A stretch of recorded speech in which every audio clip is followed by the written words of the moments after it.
आज के इस वीडियो में हम लोग एचडीबी फाइनेंस सर्विस का जो मेन बोर्ड आईपीओ आ रहा है उसके बारे में बात करेंगे।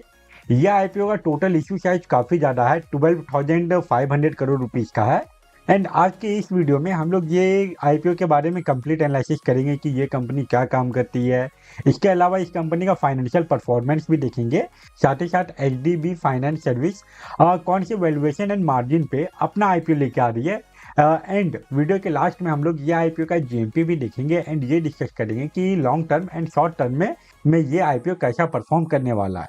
ओवरऑल ये वीडियो आप लोगों के लिए काफ़ी ज़्यादा यूजफुल होने वाला है, तो वीडियो को एंड तक जरूर देखिएगा। एंड अगर आप इस चैनल पे पहली बार आए हैं तो चैनल को भी सब्सक्राइब कर लीजिए। तो चलिए अब वीडियो कंटिन्यू करते हैं। वीडियो में आगे बढ़ने से पहले हम लोग ये आईपीओ का जो थोड़ा बहुत बेसिक डिटेल है वो देख लेते हैं। तो इसका जो टोटल इशू साइज है वो 12,500 करोड़ का है, जिसमें कि 10,000 करोड़ यहाँ पे ऑफर फॉर सेल है। इसके अलावा सिर्फ और सिर्फ 2,500 करोड़ यहाँ पे फ्रेश इशू है। तो यह आईपीओ का जो इशू साइज का अगर रेशियो देखें तो यहाँ पे 20% हम लोगों को फ्रेश इशू देखने को मिल रहा है एंड 80% ये आईपीओ का ऑफर फॉर सेल है। यह आईपीओ में आपको शेयर होल्डर कोटा एंड जो एम्प्लॉय कोटा है दोनों ही देखने को मिलेगा। यहाँ पे शेयर होल्डर कोटा के लिए आपके पास एचडीएफसी बैंक का एक शेयर होना चाहिए। एंड अगर आपके पास एचडीएफसी का शेयर आपके डीमैट अकाउंट में पड़ा हुआ है तो वैसे कंडीशन में आप यहाँ पे शेयर होल्डर कोटा से भी अप्लाई कर सकते हैं। शेयर होल्डर कोटा का जो परसेंटेज है वो हम लोगों को 10% का देखने को मिल जाता है। इसके अलावा अगर हम लोग ये आईपीओ का जो अपर कट ऑफ है वो देखें तो वो 740 रुपीज़ पर शेयर रखा गया है। और ये आईपीओ के एक लॉट में हम लोगों को 20 शेयर मिलेगा। दैट्स मीन ये आईपीओ में अप्लाई करने के लिए जो मिनिमम कैपिटल रिक्वायरमेंट है ये 14,800 रुपीज़ का है। यह आईपीओ का जो फेस वैल्यू रखा गया है वो 10 रुपीज़ पर शेयर है। एंड रिटेल इन्वेस्टर लोगों के लिए यह आईपीओ में 35% का शेयर रिजर्व है। वहीं अब अगर बात करें एचडीबी फाइनेंस सर्विस का इम्पोर्टेंट डेट के बारे में तो 25 जून को इस आईपीओ का बिडिंग ओपन होगा एंड 27 जून तक आप ये आईपीओ में अप्लाई कर पाएंगे। उसके बाद इसका जो अलॉटमेंट आने का जो डेट फाइनलाइज किया गया है वो है 30 जून। एंड अगर आपको इस आईपीओ का अलॉटमेंट मिल जाता है तो फिर 1 जुलाई को जो शेयर है वो आपके डीमेट अकाउंट में ट्रांसफ़र करवा दिया जाएगा। एंड अगर अलॉटमेंट नहीं मिला तो फिर 1 जुलाई को ही जो रिफंड है वो इनिशिएट करने का डेट फाइनलाइज किया गया है। उसके बाद इसका जो स्टॉक मार्केट में लिस्टिंग डेट है वो है 2 जुलाई। ये तो हो गया एचडीबी फाइनेंस का बेसिक आईपीओ का डिटेल। अब हम लोग ये कंपनी के बारे में बात कर लेते हैं कि ये कंपनी कौन कौन से सेक्टर में काम कर रही है। बहुत सारे लोगों को एचडीबी फाइनेंस सर्विस लिमिटेड के बारे में ऑलरेडी पता होगा। ये एक एचडीएफसी बैंक का ही एक सब्सिडरी कंपनी है। एंड ये कंपनी 2007 में इनकॉर्पोरेट हुई थी। मतलब कि एचडीबी फाइनेंस सर्विस को काम करते हुए लगभग 18 ईयर का टाइम होने वाला है। एंड जैसा कि इसके नाम से ही पता चल रहा है कि ये कंपनी लोन देने का काम करती है। एंड अगर हम लोग यहाँ पे देखें तो ये जो इंटरप्राइजेज से होता है, मतलब कि जो एमएसएमई हुआ या फिर कोई सैलरीड एम्प्लॉयड हुआ वो सभी को ये कंपनी लोन देने का काम करती है। इसके अलावा अगर किन्हीं को व्हीकल चाहिए या फिर इक्विपमेंट चाहिए, ट्रैक्टर चाहिए, तो उसका भी ये कंपनी फाइनेंस करती है। इसके अलावा HDB finance service personal loan भी ऑफर करती है। एंड अगर हम लोग ये कंपनी के प्रेजेंस के बारे में बात करें तो ये कंपनी आपको ऑल ओवर इंडिया देखने को मिलेगा। एंड अभी ये कंपनी का जो ब्रांच है, ये इसका जो ऑफिस है वो आपको 1771 ब्रांच देखने को मिलेगा, जो कि 1170 टाउन में फैला हुआ है। एचडीबी फाइनेंस सर्विस एचडीएफसी का ही एक सब्सिडरी कंपनी है। दैट्स वाई इस कंपनी का प्रेजेंस आपको लगभग ऑल ओवर इंडिया देखने को मिल जाता है। अभी जब हम लोग ये कंपनी का फाइनेंशियल परफॉर्मेंस देखेंगे तो वहाँ ही आपको ये कंपनी का बहुत सारा आइडिया लग जाएगा कि इस कंपनी का प्रेजेंस आपको कितना देखने को मिलता है। एचडीबी फाइनेंस सर्विस का जो फाइनेंशियल परफॉर्मेंस है उसमें 2022 से लेके 2025 तक का डाटा दिया गया है। एंड अगर हम लोग यहाँ पे इसका रेवेन्यू देखें तो 2022 में ये कंपनी का जो रेवेन्यू था वो 11,306 करोड़ से भी ज़्यादा का था, जो कि लगातार इंक्रीज होते हुए 2025 में 16,300 करोड़ तक पहुंच गया है। तो ओवरऑल इस कंपनी का जो रेवेन्यू है इसमें हम लोग को लगातार ईयरली बेसिस पे ग्रोथ ही देखने को मिल रहा है।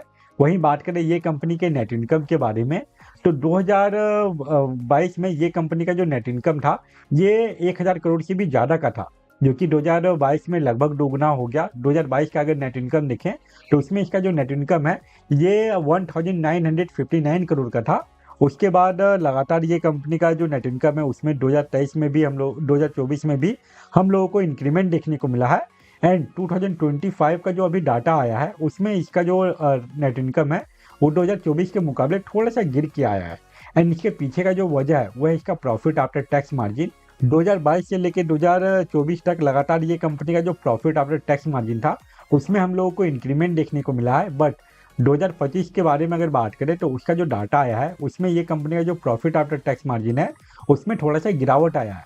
दैट्स वाई 2024 से लेकर 2024 के बीच 25 के बीच में ये कंपनी का रेवेन्यू इंक्रीज हुआ, फिर भी इसका जो नेट इनकम है 2024 से लेकर 2025 के बीच में ये पिछले साल के मुकाबले थोड़ा सा कम आया हुआ है। ओवरऑल अभी भी ये कंपनी का फाइनेंशियल परफॉर्मेंस काफ़ी अच्छा है। लगातार ये कंपनी में हम लोगों को ग्रोथ देखने को मिल रहा है और चांसेस है कि लॉन्ग टर्म में ये कंपनी अपना ग्रोथ को ऐसे ही मेंटेन रखे। वहीं अब अगर बात करें ये कंपनी के वैल्यूएशन एंड मार्जिन के बारे में तो इसका जो ईपीएस है वो 26 के आसपास का देखने को मिलेगा। एंड जो पीई रेशियो है वो भी आप लोगों को 26 से लेकर 28 के बीच का देखने को मिलेगा। तो यहाँ पे ये कंपनी का ईपीएस एंड पीई रेशियो में ज़्यादा बड़ा डिफरेंस है नहीं। वहीं बात करें आरओई परसेंटेज के बारे में तो वो 14% के आसपास का है। एंड जो इब्डा परसेंटेज है वो हम लोगों को 58% से भी ज़्यादा का देखने को मिल रहा है। एंड अगर इस कंपनी के डेट टू इक्विटी रेशियो के बारे में बात करें तो वो हम लोगों को 5.85 का देखने को मिल रहा है। ओवरऑल इस कंपनी का फाइनेंशियल परफॉर्मेंस एंड जैसा इस कंपनी का वैल्यूएशन एंड मार्जिन है वो सब को देखते हुए एंड जैसा ये कंपनी का नाम बना हुआ है कि ये एक एचडीएफसी बैंक का ही सब्सिडरी कंपनी है, वो सब को देखते हुए आप एक बार के लिए ये आईपीओ में लॉन्ग टर्म के लिए इन्वेस्टिंग करने का सोच सकते हैं। वहीं अब अगर बात करें शॉर्ट टर्म के बारे में, मतलब कि वैसे इन्वेस्टर के बारे में जो कि आईपीओ में सिर्फ और सिर्फ लिस्टिंग गेन के लिए अप्लाई करते हैं, तो उनके लिए सबसे ज़्यादा इम्पोर्टेंट हो जाता है किसी भी आईपीओ का जीएमपी। एंड एचडीबी फाइनेंस का जो करंट जीएमपी है वो 95 रुपीज़ का है। पहले इसका जो मैक्सिमम जीएमपी था वो 104 रुपीज़ तक पहुंच गया था। उसके बाद कल हम लोगों को इसमें गिरावट देखने को मिला एंड वापस से अभी का जो इसका जीएमपी है वो 95 रुपीज़ तक पहुंच गया है। एंड अभी अगर इसका जीएमपी परसेंटेज देखें तो वो लगभग 13% के आसपास का देखने को मिल रहा है। अभी ये आईपीओ की बीडिंग क्लोज होने में, बीडिंग ओपन होने में काफ़ी दिन बाकी है, तो चांसेस है कि लगातार आपको ये आईपीओ के जीएमपी में अप एंड डाउन देखने को मिले। ओवरऑल अगर लिस्टिंग से पहले ये आईपीओ का जीएमपी आपको 40-50% के अराउंड देखने को मिलता है, तो वैसे कंडीशन में नो डाउट ये आईपीओ से आप लोगों को एटलीस्ट 25 या फिर 30% तक का लिस्टिंग गेन देखने को मिल जाएगा। एंड सबसे इंपॉर्टेंट ये आईपीओ का जो टोटल इशू साइज है वो 12,500 करोड़ रुपीज़ का है। तो इतने बड़े आईपीओ में अलॉटमेंट मिलने में उतना ज़्यादा इशू नहीं होने वाला। अगर आप इस आईपीओ में अप्लाई करते हैं तो फिर चांसेस बहुत ज़्यादा है कि आपको इस आईपीओ का अलॉटमेंट मिल जाए। और अगर इस आईपीओ का जीएमपी इंक्रीज हुआ तो चांसेस है कि इस आईपीओ से आपको लिस्टिंग गेन भी देखने को मिले। बट लिस्टिंग गेन के लिए सबसे ज़्यादा इंपॉर्टेंट है कि आने वाले कुछ दिनों में इस आईपीओ के जीएमपी में और थोड़ा बहुत इंक्रीमेंट आए। अगर ये आईपीओ का जीएमपी सडनली गिरना स्टार्ट होता है तो वैसे कंडीशन में आपको इसका जो लिस्टिंग प्राइस है उस पर भी इम्पैक्ट देखने को मिलेगा।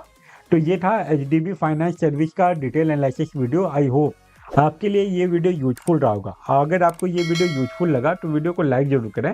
एंड अगर आपको किसी और आईपीओ के बारे में जानकारी चाहिए जो कि अभी लाइव है या फिर जो अपकमिंग आईपीओ है, तो वो सारे आईपीओ को कवर करते हुए चैनल पे ऑलरेडी एक डेडिकेटेड वीडियो अपलोडेड होगा। आप अगर चाहें तो उसको भी चेकआउट कर सकते हैं। फिलहाल इस वीडियो को हम लोग यहीं पे एंड करते हैं। Thank you for watching this video.